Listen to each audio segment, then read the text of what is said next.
Hey, how's it going? We're gonna go ahead and do a greasing of all the different joints on the Rippa R13 Pro today, the 2026. I don't think I've mentioned it in any of my previous videos. Sorry about the mess, by the way. I'm doing like 17 projects at once. But basically, the one I bought was the R13, what do you call it, 4 Pro. So I just wanted you guys to see that it does come with this nice manual. Yes, it's okay when you're trying to read, but for the most part, it's easier to try and figure some of this stuff out on your own. I just figured I'd do a quick overview of how to do the greasing, and I'm figuring it out as we go. So here, I'll show you. All right, so they send you a grease gun. Let me get this right here, sorry. They send you a grease gun with it. Here's the grease gun. It comes with this extra little tube right here, as well as the nipple at the end. And I just put some Teflon tape on the end and tightened it down with a wrench on the end here into it to tighten it down snug. It's got a little seal on the inside right here, don't lose that. Basically the grease gun is just spring loaded.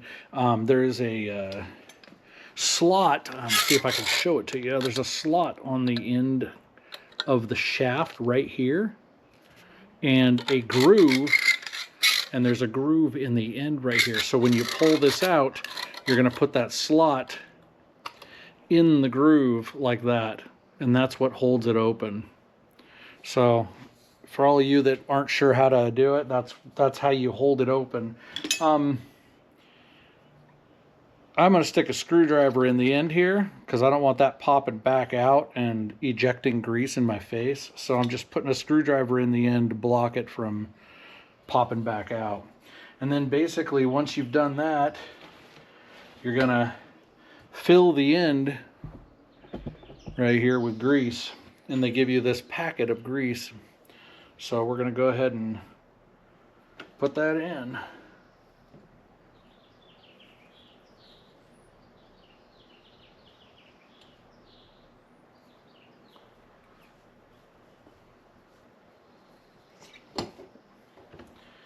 Might have to come up with an ingenious way to push it down in there, just because it is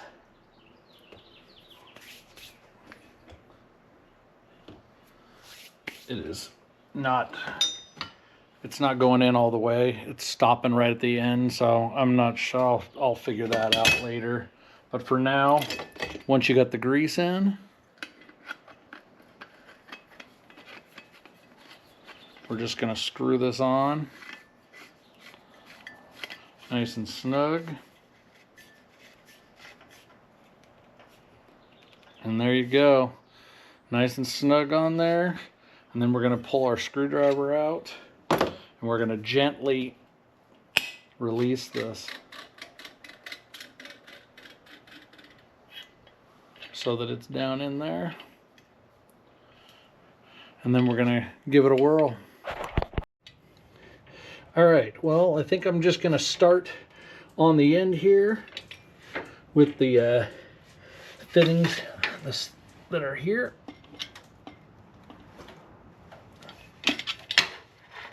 If I can get a better, closer look down here.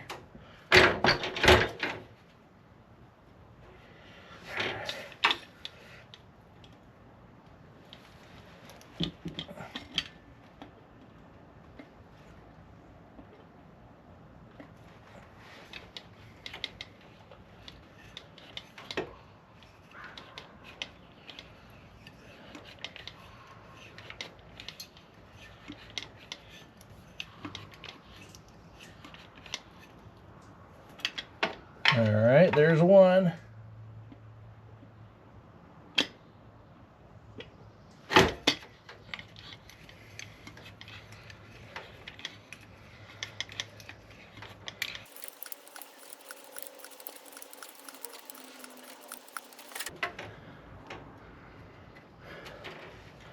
Can't tell if we're coming out somewhere or not. I'm gonna give it a little bit more. Oh, there we go. All right.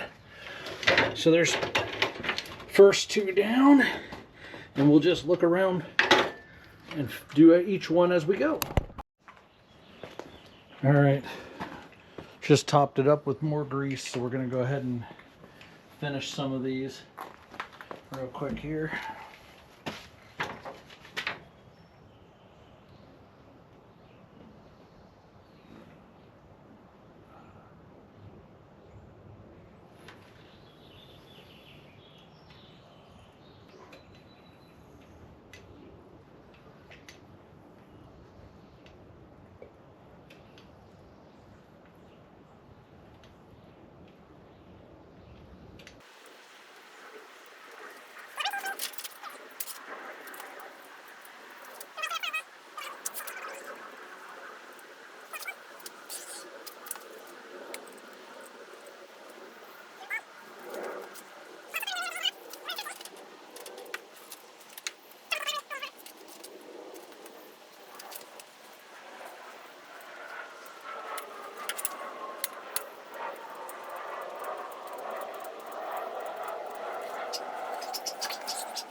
I'd just like to say it's not lost on me that I'm doing this under my carport. It's later in the evening, and I'm just being too lazy to move my truck and to move the whole machine out and lift the top back up into the standard position just so that I can grease it. So I'm just getting what I can right now.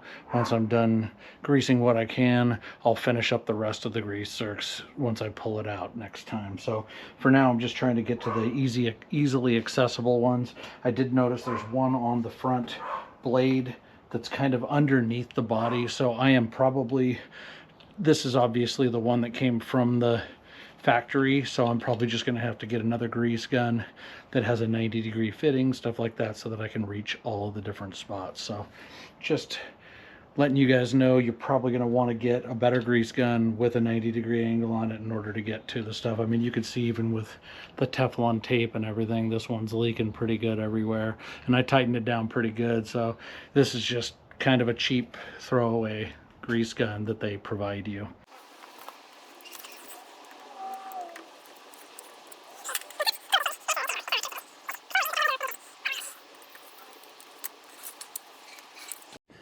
Figured I'd grab a light so you guys could at least see a little better. So here's the grease zerk.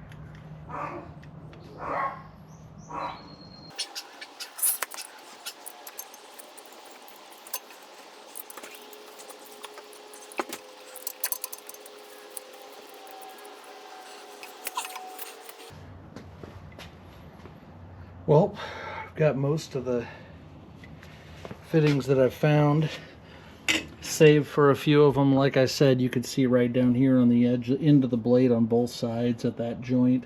It's pretty difficult to get with this gun. And then there's one up here with the top in the way.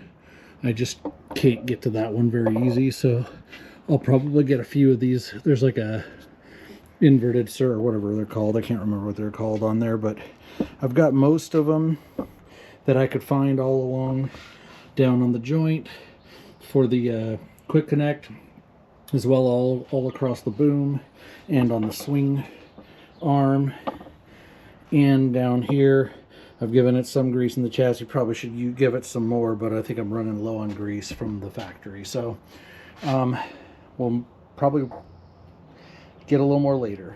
Well, that's a simple just overview of greasing the joints and using the factory gun they provide you. Just wanted to give you guys a quick overview of that and let you see kind of what it takes to do it. If you got any questions, just leave them in the comment section. If you like any of this, please just subscribe. It'll help me out. Appreciate it. Talk to you later.